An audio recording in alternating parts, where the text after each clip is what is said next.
You're listening to the Journal Party podcast, where every week we get together for the ultimate journal jam sesh as we journal through life together as a community. My name's Alex Gallner, and I'll be your host, so here's how it works. I'll give you a journal prompt and a groove, and you just start writing. After a few minutes, you'll hear a little bell that sounds like this, and we'll move on to the next prompt. After a couple minutes, you'll hear that bell again, and we'll move on to the next prompt, and we'll just keep going on like that until we're finished. Feel free to write on whatever you like, or even just follow along in your car. If you finish before the bell, you can try to dig deeper and elaborate, or just chill out and enjoy the tunes. Don't overthink it. There's no wrong way to do this, so welcome to the party. Journal Party.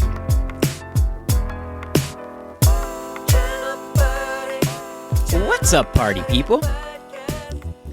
We've all had those days, or let's be real, weeks or months, where it feels like we're just spinning our wheels. We have a never-ending to-do list and a lot of good intentions, but somehow nothing ever gets done. It can be incredibly frustrating and demotivating, and it's easy to fall into a pattern of procrastination and avoidance. But what if I told you there's a simple tool you can use to help break that cycle? What if I told you that all you need is a pen, a notebook, and a few minutes a day? That's right, I'm talking about journaling. Now, before you roll your eyes and click away, hear me out. Journaling isn't just for angst-ridden teenagers or literary elites. It's a powerful tool for self-reflection and self-improvement, and it can help you to increase your productivity and achieve your goals. But you already knew that. That's why you're here. So today, we're going to be journaling through 5 journal prompts specifically designed to help you to boost your productivity and actually get stuff done. So grab a pen, open up a blank page, and let's dive in. One of the biggest productivity killers is a lack of clarity. When we have a vague sense of what we need to do, it's easy to get sidetracked by distractions and busy work. By taking a few minutes to identify your top priorities for a given time period, you can create a clear roadmap for your day, week, or month and focus your energy on the tasks that matter the most. For each priority, it's a good idea to write down what specifically you need to do to achieve it. This will help you to break big, overwhelming goals into more manageable steps. So your first prompt of the day is, what are your top 3 priorities for today, this week, this month? What are your top 3 priorities for today, this week, this month?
Distractions are productivity's arch nemesis.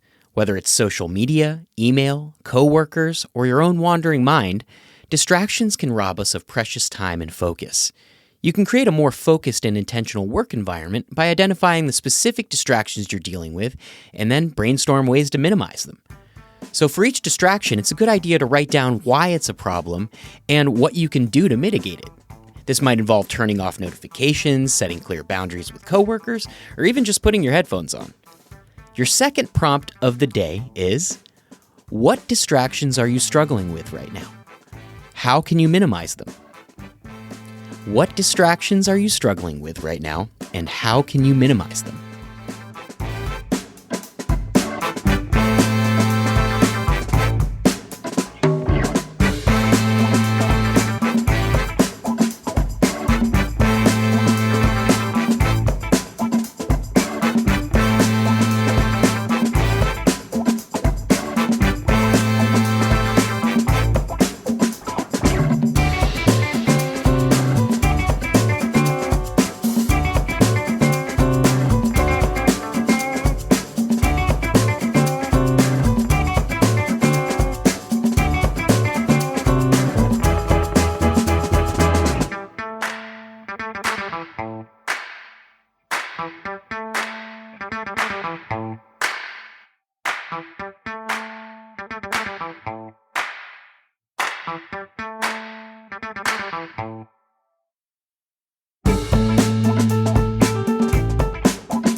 Many of us have an idealized version of what our workday or work week should look like. Maybe it involves waking up at 5 a.m., working in blocks of focused time, or taking frequent breaks for movement and meditation. Whatever your ideal routine looks like, taking time to articulate it can help you to move closer to it and actually reap the benefits of a more streamlined and efficient workday. For each aspect of your ideal routine, try to write down what's currently preventing you from achieving it and what small steps you can take to move closer to it. So your third prompt of the day is, what is your ideal work schedule or routine, and how can you move closer to that? What is your ideal work schedule or routine, and how can you move closer to that?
Stress is a productivity killer, plain and simple.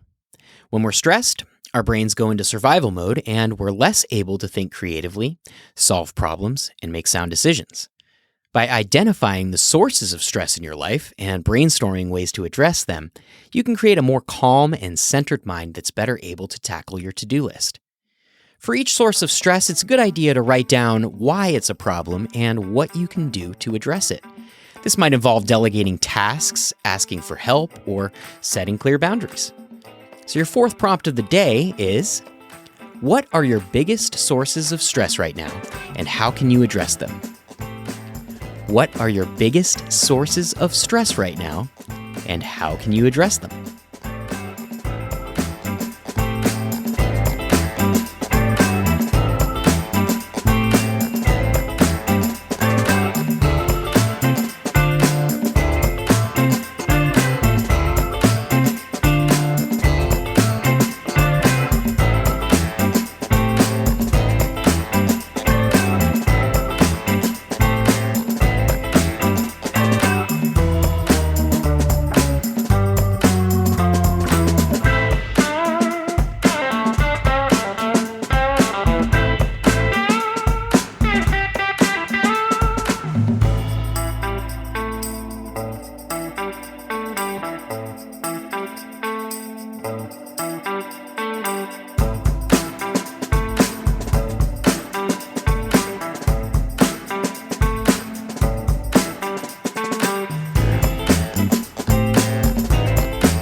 Almost there, folks. It's important to celebrate your wins and acknowledge your accomplishments and gains. When we focus solely on what we haven't done or what we need to do next, we can become demotivated and resentful. By taking time to reflect on what we've accomplished and why it matters, we can create a sense of momentum and pride that fuels our productivity. For each accomplishment, it's a good idea to write down what specifically you did and why it matters. This might involve acknowledging a specific task or project that you've completed, recognizing a positive change that you've made in your life, or simply appreciating a moment of joy or gratitude. So your final prompt of the day is, what accomplishments are you most proud of recently, and why?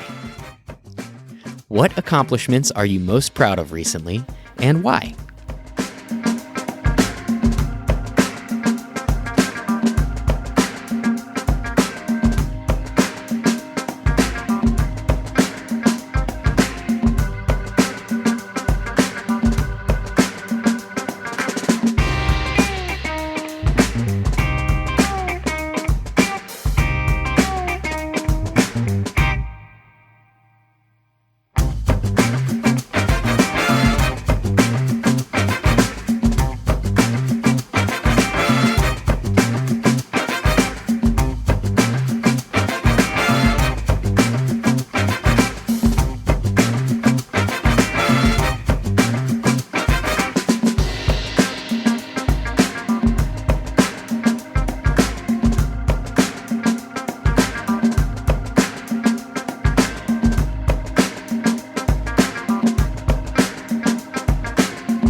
Nicely done. Journaling isn't a magic bullet for productivity, obviously, but it can be a powerful tool for increasing self-awareness and taking intentional action. By using these journal prompts to reflect on your priorities, distractions, routines, stressors, and accomplishments, you can create a clearer vision for your work and life and move closer to your goals. So, next time you're feeling stuck or overwhelmed, feel free to grab your notebook and return to this episode. Who knows what insights and breakthroughs you might uncover. Now, one final caveat that I'll leave you with is to be careful not to let your journal become one of those distractions that we talked about earlier. If you feel like you're spending a little too much time in your journal when you know you should be doing your work, well, that's no good. So try to become aware of that, and if you're really having a problem, set a timer. Timers are great. Excellent productivity tool. Highly recommend. And that's our show, folks. Thank you so much for journaling with us. Hit me up on Twitter and Instagram at JournalPartyOMG, or even better, join our private Facebook group. I would love to hear your thoughts, and please send in your requests for different prompt themes. Be sure to check out our mobile guided journaling app. It's available on the Apple App Store and Google Play. Just search Journal Party or check the show notes for the link. There are a bunch of guided journaling programs on there and a growing community of journalers, and we'd love to have you. And I think you'll really enjoy it. And if you enjoyed today's show, please leave a review and spread the word so that we can make this an even bigger party next week. And I hope you have a wonderful week this week. Party on.